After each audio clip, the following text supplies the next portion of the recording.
ஒருத்த வெள்ளை குதிரையில் ஏறி ஊர் முழுக்க சுத்தி வருவா. குதிரை சத்தம் கேட்டாலே போதும் ஊர் ஜனங்க கதவு ஜன்னல் எல்லாத்தையும் மூடிடுவாங்க. இதுல ரொம்ப பயமான விஷயம் என்னன்னா, அடுத்த நாள் காலையில யாராவது ஒருத்தர் காணாம போயிருப்பாங்க. அவங்க எங்க போறாங்கன்னு யாருக்குமே தெரியாது. ஊரே சேர்ந்து தேடினாலும் அவங்கள பத்தி எந்த தகவலும் கிடைக்காது.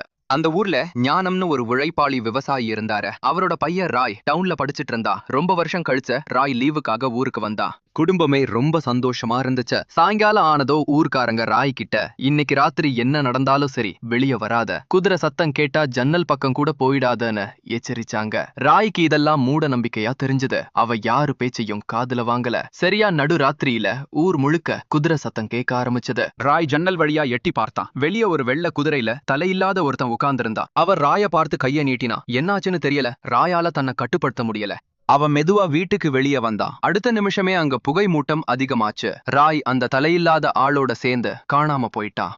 மறுநாள் காலையில பார்த்தப்போ ஞானத்தோட வீடோ அந்த சாபத்துக்கு பலியாகி இருந்தது. ராய் அங்க இல்ல. பல மாசமா தேடியும் அவனை பத்தி எந்த துப்பும் கிடைக்கல. ஒரு வருஷம் ஓடிடுச்சு. அப்புறம் ஒரு நாள் ராத்திரி ராய் திடீர்னு ஊருக்கு வந்தா. அவனை பார்த்ததும் ஊரே சந்தோஷத்துல துள்ளி குதிச்சது. ஆனா திரும்பி வந்தது நிஜமான ராய் இல்லன்னு யாருக்குமே தெரியல. அன்னைக்கு ராத்திரி 12 மணிக்கு ராய் சத்தம் இல்லாம வீட்டுக்கு வெளியே வந்தா.